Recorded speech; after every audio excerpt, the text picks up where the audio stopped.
दोस्तों, आज मैं हज़रत उम्मुल मोमिनीन आयशा सिद्दीक़ा रज़ियल्लाहु ताला अन्हा की सखावत के बारे में आपको बताऊंगा। इससे पहले मैं ये अर्ज़ कर दूं कि हमको ये ध्यान देना होगा कि हमारी बहन बेटी आजकल किसके नक्शे कदम पर चल रही हैं, वो किसकी लाइफ स्टाइल को फॉलो कर रही हैं, जबकि उनका मॉडल क्या होना चाहिए। उनका मॉडल होना चाहिए हज़रत उम्मुल मोमिनीन आयशा सिद्दीक़ा रज़ियल्लाहु ताला अन्हा। उनका मॉडल होना चाहिए फ़ातिमातुज़ ज़हरा रज़ियल्लाहु ताला अन्हा। लेकिन उन्होंने जिनकी लाइफ स्टाइल को फॉलो किया है वो किसी टीवी शो की एक्ट्रेस हैं या कि किसी फिल्म इंडस्ट्रीज़ की एक्ट्रेस हैं। उम्मुल मोमिनीन आयशा सिद्दीक़ा रज़ियल्लाहु ताला अन्हा अपने भांजे अब्दुल्ला बिन ज़ुबैर से बहुत मोहब्बत करती थी।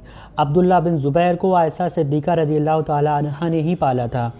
आयशा सिद्दीक़ा रज़ियल्लाहु ताला अन्हा की सखावत व फयाज़ी का ये आलम था कि आपकी ज़िंदगी में जो कुछ आता या आपकी ज़िंदगी में जो कुछ भी होता वो अल्लाह की राह में कुर्बान कर देती थी। आयशा सिद्दीक़ा रज़ियल्लाहु ताला अन्हा इस कदर माल खर्च करते थी अल्लाह की राह में कि उनके भांजे को ये बात कहना पड़ी कि खालाजान का हाथ रोकना चाहिए। ये बात सुनना थी कि आयशा सिद्दीक़ा रज़ियल्लाहु ताला अन्हा अपने भांजे से बहुत नाराज़ हो गई। उस भांजे से कभी ना बोलने की कसम खा ली जिनको उन्होंने पाला, जिनसे उनको बहुत मोहब्बत थी। अल्लाह के लिए उनसे कभी ना बोलने की कसम खा ली। इस पर अब्दुल्ला बिन ज़ुबैर बहुत परेशान हो गए और सदमे में पहुंच गए।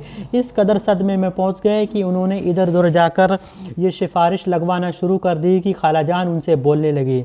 तो खालाजान ने भी, आयशा सिद्दीक़ा ने भी अपनी कसम का उज़्र देकर उन्हें वापस मायूस लौटा दिया। अब्दुल्ला बिन ज़ुबैर जब बहुत ही ज़्यादा परेशान हो गए तो आप सल्लल्लाहु ताला अलैहि वसल्लम की ननिहाल से दो हज़रात को सिफारिश के लिए भेजा।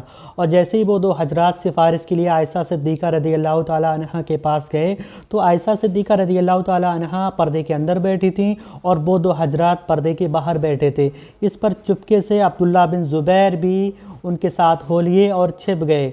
वो दोनों लोग आपस में जब बातें कर रहे थे आयशा सिद्दीक़ा रज़ियल्लाहु ताला अन्हा से, तो इस पर अब्दुल्ला बिन ज़ुबैर ताब ना ला सके और अपनी खालाजान से जाकर लिपट कर रोने लगे। इस कदर लिपटे और इस कदर रोए कि आंसू पे आंसू तारी हो गए। और आयशा सिद्दीक़ा रज़ियल्लाहु ताला अन्हा से वो दो हज़रात नबी करीम सल्लल्लाहु ताला अलैहि वसल्लम की इरशादात बयान करते थे कि मुसलमान से ना बोलने के क्या इरशादात थे आप सल्लल्लाहु ताला अलैहि वसल्लम।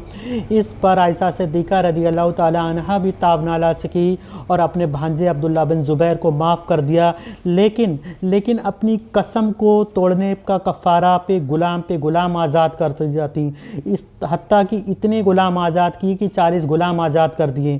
हज़रत आयशा सिद्दीक़ा रज़ियल्लाहु ताला अन्हा जब भी उस कसम को याद करती, उस कसम को तोड़ने के बारे में याद करती तो इस कदर रोती कि आपके आंसू से दुपट्टा भीग जाता था।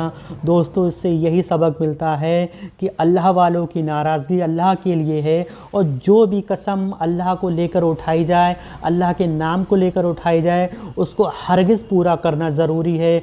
अगर वो किसी भी वजह से कसम पूरी ना हो सके तो उसका कफ़ारा ज़रूरी है।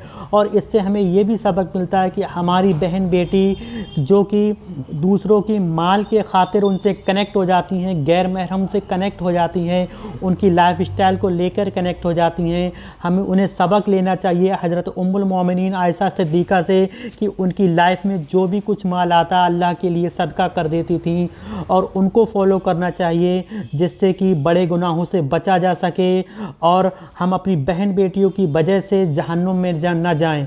अस्सलामु अलैकुम व रहमतुल्लाहि व बरकातुहू।